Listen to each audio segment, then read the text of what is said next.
Hello my dears, welcome to the Spicy Stories channel, where you will find several spicy stories. I want to share with you a story that happened to me. Stay until the end of the video because you will learn everything about my story that I had never told before.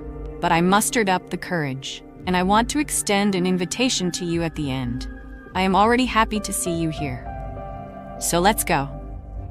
I never thought that life could throw me into such an intense and morally complicated whirlwind. I grew up in a loving and close-knit family in Austin, Texas, where my sister, Emily, was always my best friend. 3 years older, she seemed to have all the answers in the world, and I admired her deeply. But what I am about to tell you is something that destroyed our sisterly dynamic and forced me to face uncomfortable truths about myself. It all started when Emily introduced Ryan to the family. He was gorgeous, the kind you see on magazine covers. He had an irresistible smile and a disarming friendliness that made even our father, who was always suspicious, relax. I met him at a Sunday dinner. I remember feeling a twinge of anxiety when I shook his hand, but I attributed it to the pressure of meeting my sister's new boyfriend. After all, I was 20 years old and still discovering the world and my place in it. Ryan started coming over to our house regularly. It didn't take long for us to become friends. He was easy to talk to and had a sense of humor that made me laugh until my stomach hurt. We talked about everything: music, movies, literature, and even philosophy, something I loved but had never had anyone to share it with. Emily, although beautiful and charismatic, wasn't as interested in these things. She was practical and objective, while I had always been dreamy and introspective. Our friendship grew without me realizing it. Ryan started texting me outside of family gatherings, asking me what I thought of books or recommending movies. At first, I didn't see anything wrong with it. I was flattered that he valued my opinion. But over time, something started to change. There was a tension that hadn't been there before.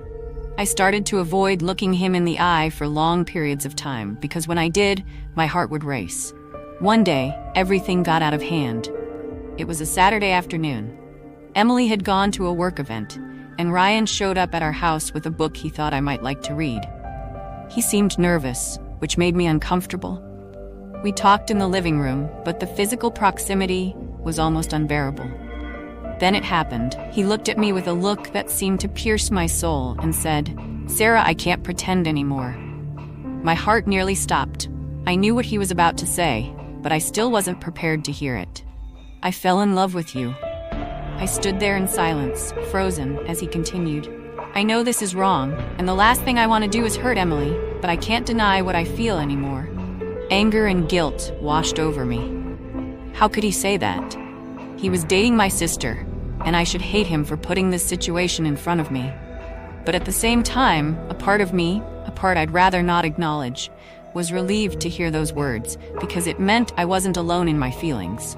I sent him away, crying and shaking. I told him to never speak of it again, that it was a mistake. Ryan left, but the tension remained. I tried to avoid him, but it was impossible. He kept showing up with Emily by his side, and each encounter was torture. Time passed, and Ryan and I remained in a thick cloud of silence and stolen glances. Emily, oblivious to everything, continued her relationship as if nothing had changed. I wanted to tell her, but I couldn't. How could I hurt her like that?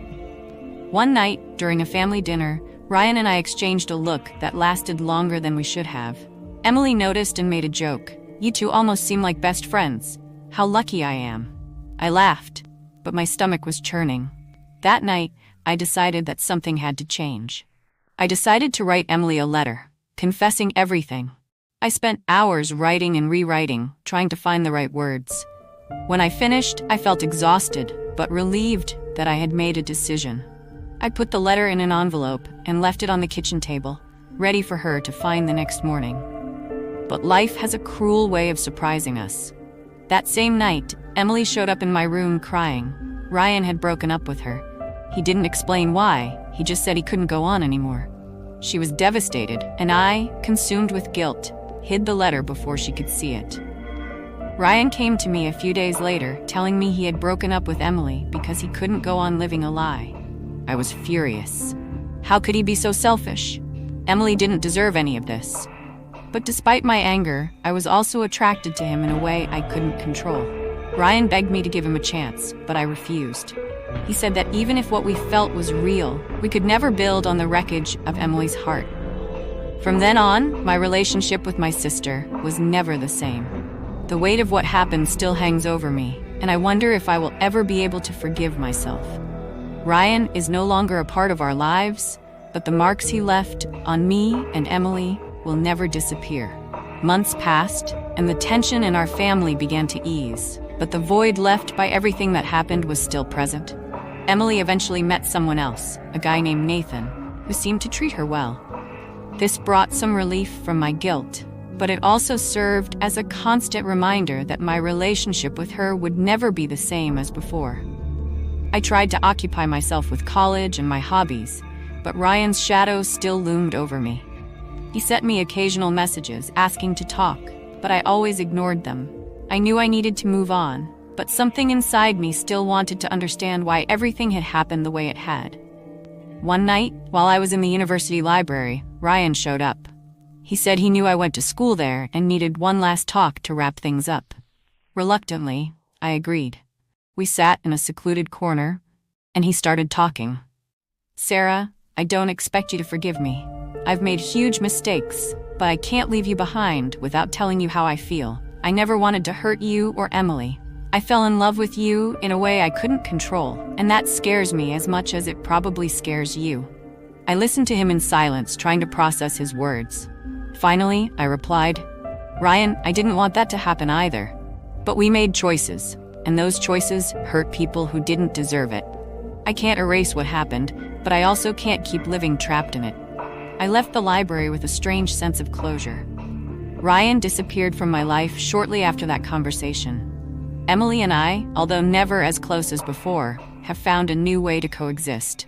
The relationship she built with Nathan felt strong, and I hoped she was finally finding the happiness she deserved. Today, when I look back, I see this experience as a bitter but necessary lesson. Love is complicated, often irrational, and can make good people do things they never imagined. I'm still learning to forgive myself, and perhaps this is the longest and most difficult process of all. In the United States, in a city like Austin, where everyone seems to be chasing something, be it success, love, or redemption, it's easy to get lost in your own emotions. My story is just one of thousands, but perhaps it serves as a reminder that even the hardest choices can lead us to a better version of ourselves. I still have a lot to learn about love and about myself, but for now I'm trying to live one day at a time, seeking peace where there used to be chaos. I'm glad you've made it this far. Now I want to invite you to subscribe to the channel if you haven't already, to receive all of our videos, like, share, and leave a comment with what you thought of my story. I promise I'll read and like your comment. I'll stop here and see you in the next video, okay? See you then.